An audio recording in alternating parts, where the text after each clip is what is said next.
Ladies and gentlemen, dear librarians from all over the world, good morning and Assalamu alaikum. It is now that disasters of all kinds, whether they were natural or man-made, leads to various damage, some of which hit local residents and properties. Studies have repeatedly shown that it is essential to apply some strategies and prepare necessary countermeasures in order to reduce the consequences of disasters. This study aims to illustrate some unique strategies and countermeasures which must be followed by libraries and institutions. Our study is based on real events that took place in Iraq when ISIS invaded some of the northern provinces of Iraq. ISIS is a terrorist organization that emerged as offshoot of al-Qaeda in 2014. It quickly took control of large parts of Iraq and Syria, raising its black flag and declaring the creation of the caliphate.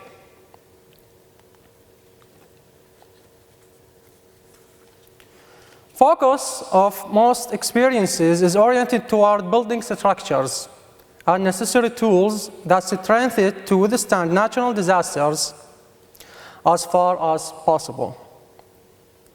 Some of these tools are early warning systems for fire and moisture detection devices, and in extreme cases, earthquake and volcano detection systems.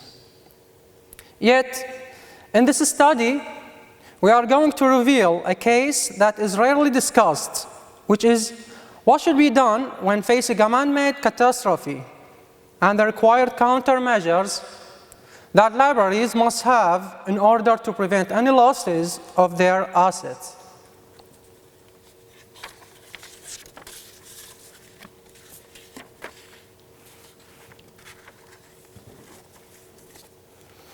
We are going to explain how the library of al-Abbas Holy Shrine, which is a public library located in Karbala city, south of Baghdad, have contributed to preservation of the Iraqi scientific assets deposited in other libraries by digitizing the old assets that are not available in electronic forms.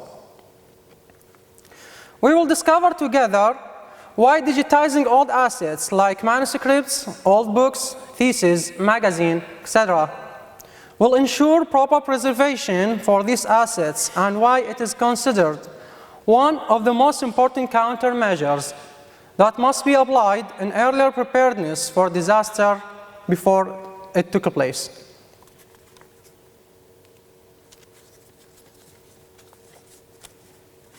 History is rich of evidences of destructions that reached the libraries in various places around the world. During the night of 25th of August 1992, the National and University Library of Bosnia in Sarajevo was intentionally destroyed by gunners occupying the hills surrounding the city. The fire ignited by grenades completely destroyed the historical library building and most of its collection, which is about 2 million volumes. Another example of Ahmad Baba Institute in Mali, when some religious extremist rebels set fire to the library and burned thousands of unique manuscripts that were described later as priceless manuscripts by specialists. There are so many examples of these evidences. For you to see the full list of the destroyed libraries, you can check the reference number 14 in our full paper in IFLA Library. And you will see that the last destroyed library was the Mosul Public Library in Mosul City, north of Baghdad.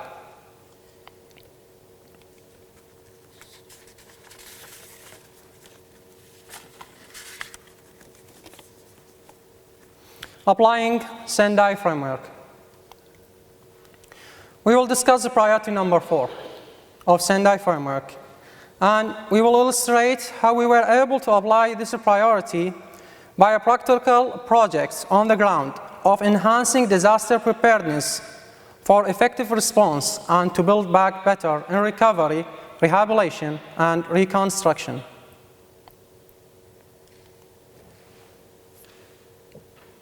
A Build Back Better term refers to the recovery, rehabilitation, and reconstruction phases after a disaster. To increase the resilience of nations and communities through integrating disaster risk reduction measures into the restoration of physical infrastructures and societal systems, and into the revitalization of livelihood economies and environment.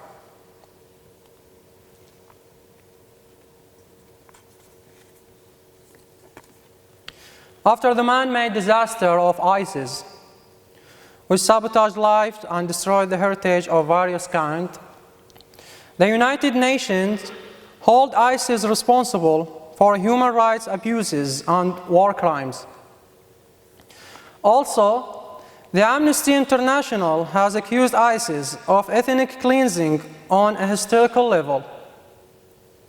In the words of UNESCO, which described what happened to the libraries of Mosul as one of the most serious acts of destruction in human history, when ISIS deliberately burned the books for warming in wintertime.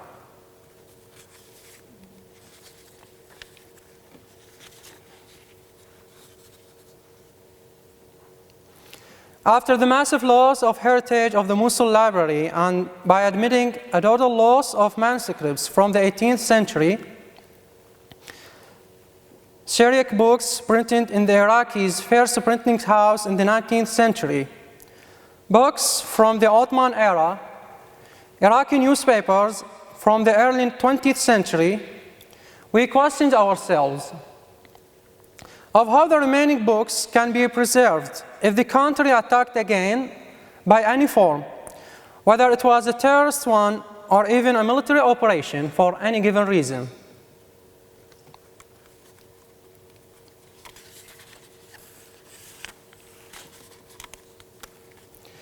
The answer was quick and obvious. It simply was digitizing. And therefore, we immediately started a new project for this matter, and we name it Preservation of the Iraqi Scientific Assets. The main idea of the project is to gather the old books of all Iraqi libraries that are only available in hard or soft cover forms and convert them into digital forms in a way and specifications that ensure the execution of OCR applications and systems in the future.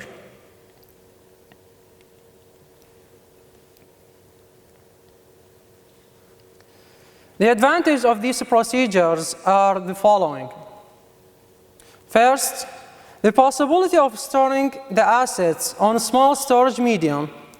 Thus, it is possible to save thousands of books that take a large geographical area on a hard disk drive that you can hold in one hand. And second, protection for assets from damage that caused by either natural factors such as moisture, insects, and obsolescence of time on papers and inks, or misuse and poor storage. Third, disaster handling. Whether natural or man-made disasters, this is the purpose of our search and our project in the same time. When the papers are transformed into an electronic form, they will be saved on a small storage device, and then the process of making multiple copies of them is easy and simple. Disaster copies are stored in special electronic storage devices that ensure long-term data protection, tens or hundreds of years, and are kept in special boxes that are resistant to the change of climate conditions and are also resistant to fire, floods, and earthquake. In order to provide the maximum protection for digital assets from disaster, these boxes are stored in multiple locations that are geographically apart and are far from the workplace. In case the workplace was subjected to a natural disaster like flood or earthquake, or a terrorist or a sabotage attack, as in our study was conducted when the Mosul library was attacked by ISIS.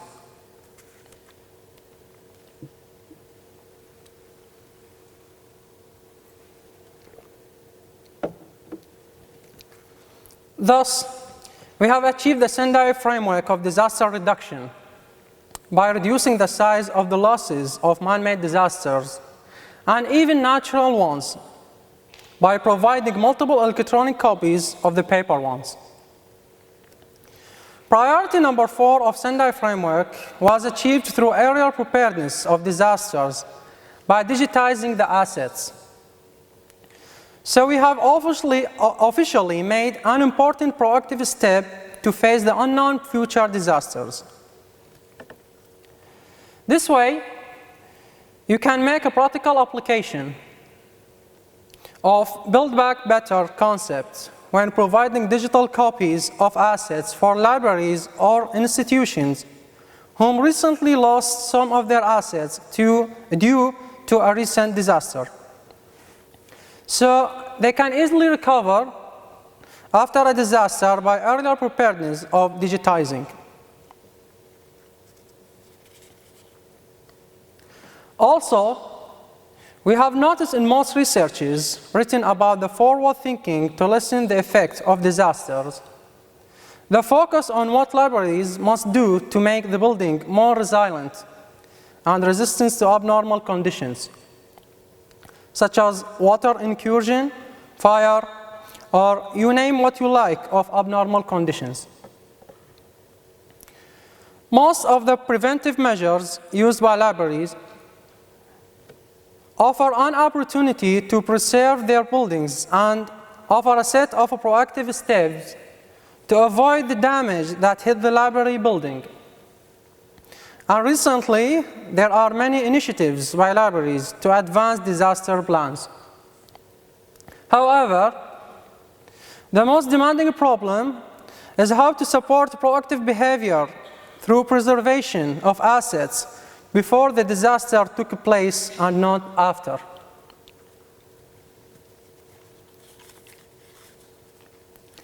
So I would highly recommend you to check our full paper in IFLA library. Just search for the title of our paper in the search box, and you will definitely be informed with more data and details than what you have seen today.